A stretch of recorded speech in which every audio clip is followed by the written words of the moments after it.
Hey everyone, welcome to Eagle Brook Church. I am so glad that you're with us. This week we're continuing in our series, What I Wish I'd Known Sooner, as we walk through the book of 1 Timothy together. And this week we're talking about what makes a leader. And in this season that we're in right now, we need leadership, especially as so many of us are dealing with the tragedy that occurred in Minneapolis that has affected our state, our country, and truly our world.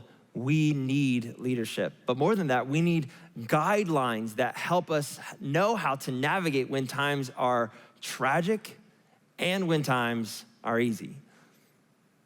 But for me, I have a small confession to make, which is that I am no leadership expert. I think of myself more as someone who has a long way to go in leadership, but that's kind of the point of this whole series, right?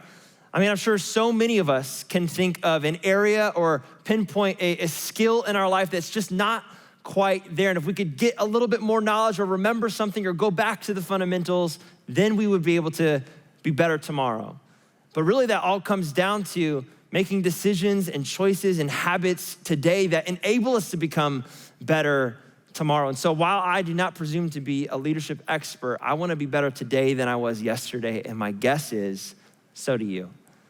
Now, the first time I remember coming face to face with the idea of leadership was in the second grade, which, by the way, I think was the absolute best year of elementary school. I mean, the subjects were easy. You're still little and cute. You get away with a lot of stuff.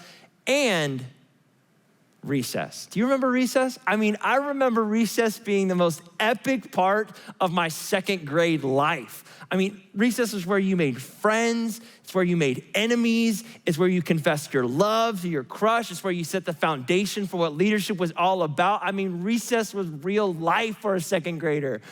But in my second grade class, there was one position that was coveted above all others, and it was that of the line leader. Now, the line leader's job was to take the class from the classroom to the playground outside and then choose the first shared activity. And there were three choices. There was Red Rover, there was dodgeball, and then there was duck, duck, goose. And yes, I said goose, okay, because that's what we call it where I'm from. I don't want to hear any of this duck, duck, gray duck nonsense, okay? It doesn't make any sense to me. Anyways, duck, duck, goose is what I always wanted to play. And so I always wanted to be the line leader, but the rules to become the line leader were simple yet barbaric. See, the thing is, when the bell rang for recess, you had to be the first person to the door. And in a room full of second graders, all manner of civility and kindness went out the window, and it was about throwing elbows and rushing the door. Now, as you can imagine, I was not the biggest nor the most athletic person in my class, where to rely on other strategies. I had to keep my eye on the clock. I had to keep 1 foot beyond my desk, sit at the edge of my seat, ready to explode into a sprint at any moment. And 9 times out of the 10, I didn't make it. I was just too slow. I was a slow kid. But one time I did, and I felt power surge through my second grade body. It was amazing. But in that moment, I learned what leadership really felt like, because everybody behind me started to lose their minds. They started screaming at me. They were screaming all kinds of things. They were saying that it was unfair that I cheated my way to the front, which was crazy. And some of them were demanding that I do what they wanted to do once we got outside. Some of them were silent, which I took their silence to mean that whatever I chose for the shared activity was gonna be the wrong decision. I mean, everyone had an opinion, but no one knew what they wanted to do. I was confused. But more than that, I learned that I had an opportunity to influence the lives of all the people who were following me. And I learned all of these principles as a second grader. No, just kidding. I didn't really learn all those as a second grader. I didn't even know what was happening at the time, but I knew it was chaos. But as I look back over my life, as I think through the lens of my life, I see how important leadership has been. It has influenced my emotions. It's influenced my priorities. It's influenced what I spend my time on. And I've come to understand that leadership affects our day-to-day life and that anybody can be a leader. Now, already you might be thinking, I don't really think of myself as, a leader. I'm not one of those. But I would say that you have influence, whether it be with your family or your friends or the people that follow you on social media. All of us have a line of people that we influence. All of us, in a way, are line leaders. And sometimes we could be tempted to begin to think that, well, because I'm not a CEO, or because I don't lead a company, or because I don't have people who are paid working for me, that I'm not really a leader. But I would say that a leader is anybody who is willing to influence somebody else on purpose. And if that is what makes a leader, then all of us have that chance. All of us can make a positive influence in somebody's life. The question that every leader has to wrestle with is, what kind of influence are they going to make? What kind of influence do you want to make? My guess is that most of us want to make some kind of positive influence in the lives of other people, but just wanting to do that is not enough. We have to learn how to do that, to affect real change and to make a positive difference in other people's lives. In this series, I'm so grateful that we are going to the pages of the Bible, because in it, there is page after page of leadership wisdom. And in 1 Timothy, we see a letter written by a guy named Paul to his protege named Timothy. And in chapter 3, Paul lays out 3 characteristics of what makes a leader. And I truly believe that these characteristics are helpful and applicable to any and every leader, regardless of stage of life or circumstance. And my encouragement for you today is, as we go through these 3 characteristics, that you would take time to pause and reflect and ask yourselves which area you need to focus on. What area of your leadership is God asking you to focus on? The first characteristic that Paul lays out for Timothy of good leaders is that good leaders own their home. A leader owns your home. See, Paul was talking to Timothy about leadership positions in the church. One specifically called an overseer. Now, an overseer had different responsibilities, they had different tasks, but they were crucial and essential. And Paul was instructing Timothy on how to choose these people well. And Paul knew something. He knew that you could tell a lot about a person by how they led their family. He explains this in 1 Timothy chapter 3, verse 5. He says, if anyone does not know how to manage his own family, how can he take care of God's church?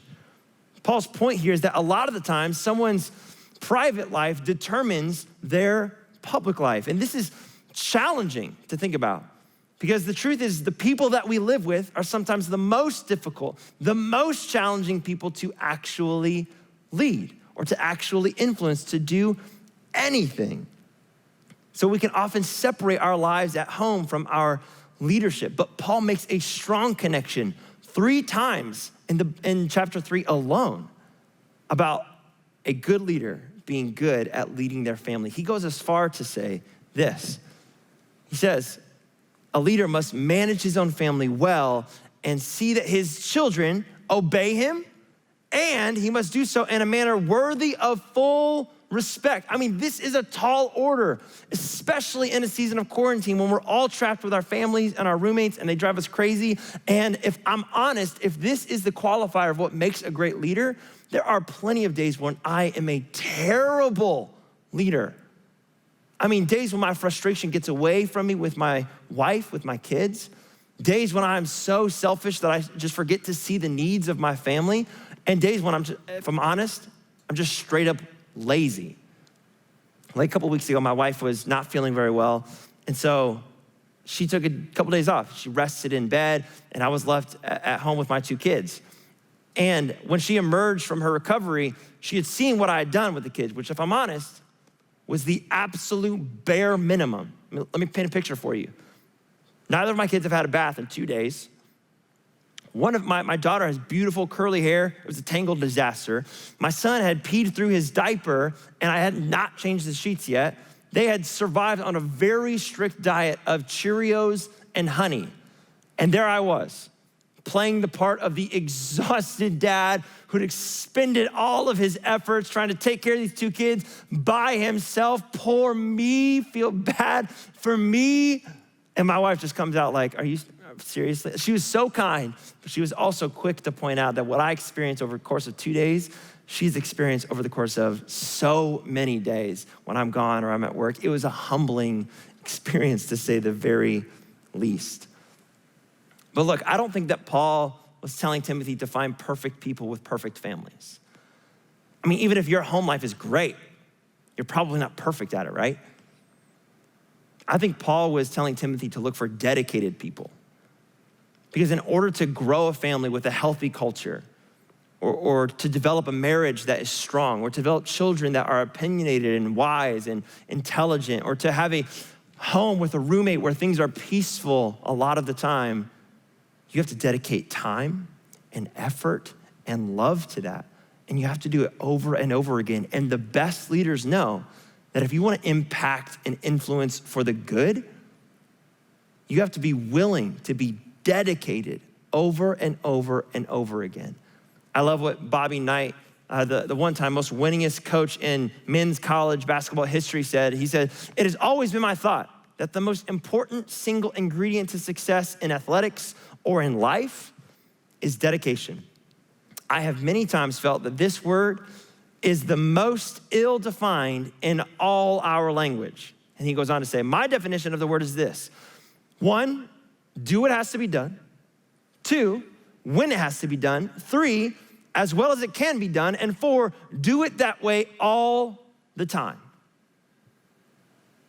So look, whether you are a working mom or a stay-at-home dad or a single parent or a college student, or you're 30 years into your career or influence, leadership starts where you live and who you live with. So what would it look like for you to own your home? Maybe for you, it would mean starting to take spiritual leadership over your family, talking about God at shared meals and reading scripture together or praying for one another. Maybe it's putting in as much time and effort into your time with your family as you do into your work calendar or work schedule or email inbox. Maybe if you've got kids, it's scheming to figure out ways to show them that they're valued members of your family, that you love and appreciate them. If you're a student or a teenager in your home, or you're a kid in your home, man, maybe this is an opportunity for you to lead the way, to be obedient, to throw your parents a bone, to listen to what they have to say to you. If you live alone, or you're single, or you live with roommates, maybe this is an opportunity for you to take advantage of habits that produce peace in your home as you lead yourself. See, leadership starts where you live, so own your home. The second characteristic of leadership that Paul points out to Timothy is this: invest in integrity. Now, when Paul was writing to Timothy, it was kind of his last will and testament, if you will, because he was at the end of his life. He was in prison. He knew that he was probably going to be executed, but he didn't want his legacy and what he had been working for to end. And so he was trying to explain to Timothy to find leaders who invested in their own integrity. Because in order to have a healthy, growing, thriving organization or church, you need leaders who invest in their own integrity, because leaders who don't often get trapped. Paul put it to Timothy like this when he said, "A leader must also have a good reputation with outsiders so that he will not fall into disgrace and into the devil's trap." Paul's point here is that a good leader has the courage to maintain the same set of values and character no matter what they're doing or who they're doing it with. Another way to think about this is what you think about and what you do when no one is watching says a lot about who you are as a leader. And the trap that so many leaders can fall into, a trap that Paul was warning Timothy about, is the same trap that you won't be a leader worth following if you don't invest in your integrity. A good leader is someone who invests in their own integrity and allows that investment to guide their decisions with their family, with their coworkers, with their communities, with their churches, and in their faith. The best leaders that I have ever known have cared more about their character than their charisma in front of a crowd. There's a story, and I think God looks for these kinds of leaders too, because there's a story in the Old Testament where God went looking for a king. See, he set up a king over the nation of Israel. His name was Saul. But over time, Saul grew proud, and he was making decisions based off of his own ego. And so God started to look for a king that would base his decisions off of God's heart, with a sense of humility, with a sense of integrity. So God raised up a prophet named Samuel. He said, Samuel, I want you to go to this guy Jesse's house. Jesse has 6 sons, and I'm gonna anoint one of those sons king. So Samuel goes, Jesse's house, he sees this lineup of these young, tall, good-looking, strong men, and Samuel's impressed. He's like, this is a family of kings right here. But then God softly speaks to Samuel, and I love what he says. He says, Samuel, don't consider his appearance or his height, for I have rejected him. Because the Lord does not look at the things people look at. People look at the outward appearance, but the Lord looks at the heart. And then he sent Samuel outside to a young boy who wasn't even in the original lineup of strong sons, and anointed him as king. And that son's name was David. And David would grow up to be Israel's most beloved leader and king, maybe of all time.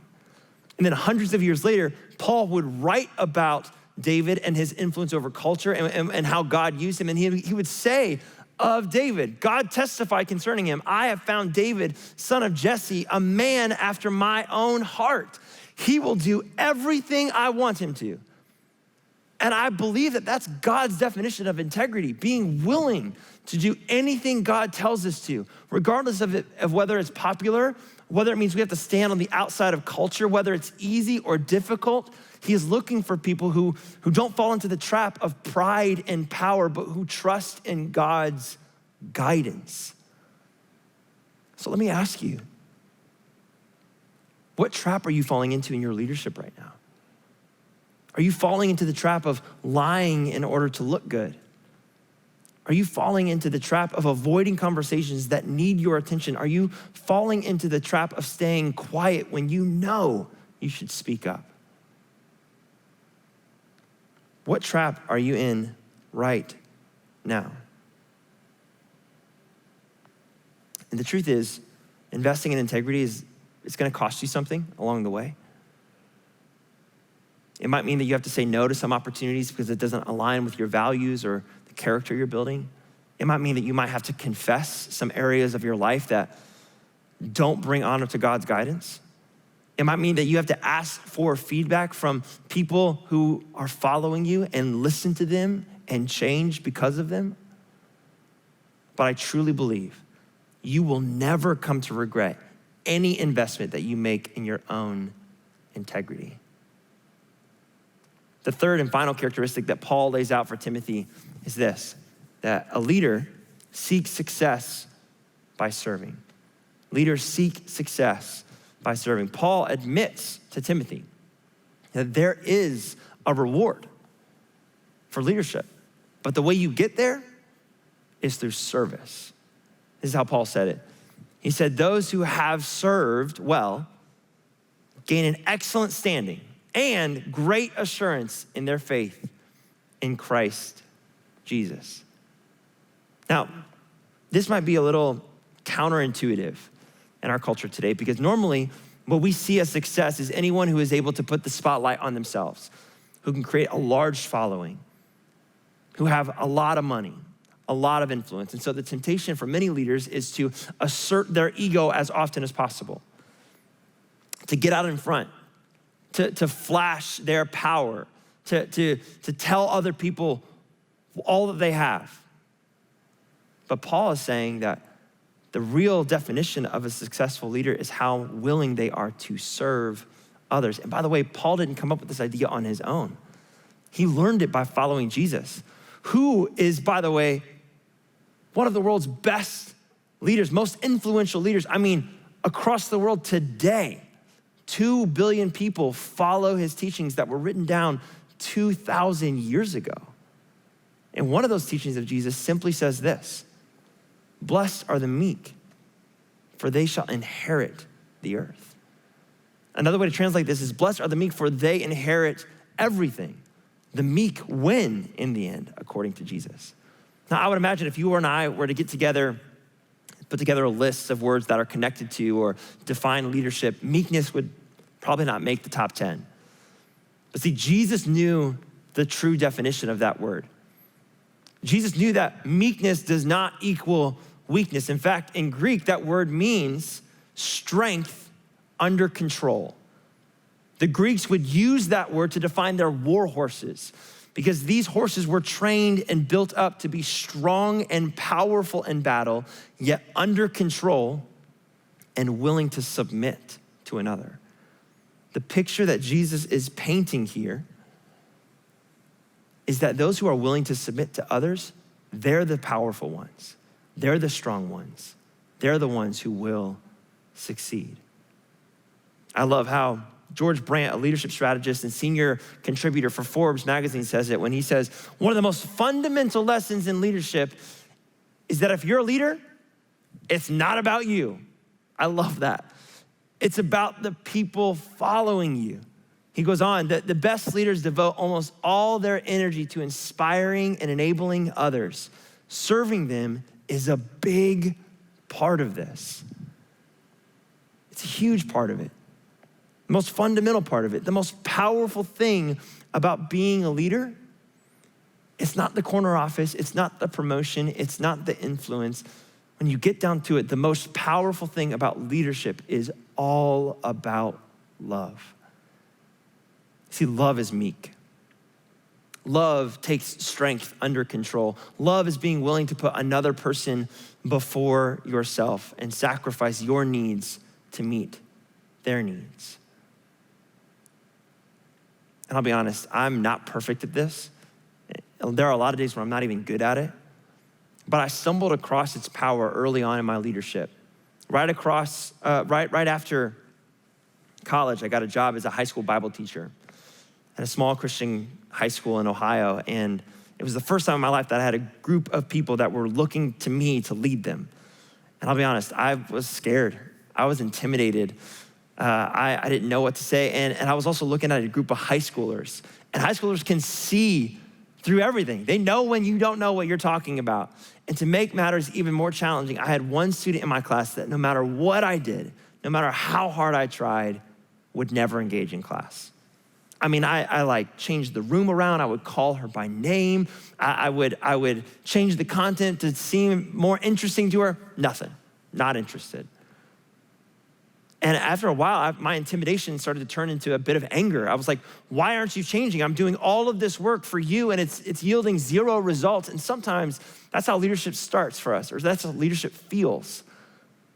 We might feel intimidated, and if that intimidation goes unchecked, it can turn into anger, trying to control our situations or the people around us. And that's where I was at. Then I passed out the assignment for the first paper and she turned it into me. And the title of the paper was, and I'm not kidding, The Winter of Our Discontent.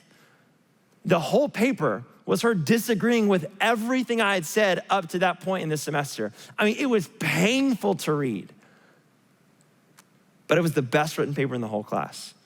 I mean, her sentence structure, her thoughts were all formulated perfectly. And so I had to give her an A. But I also wanted to talk to her because I just thought I'd take a different route. I sat her down and I gave her a paper. I told her that she got an A.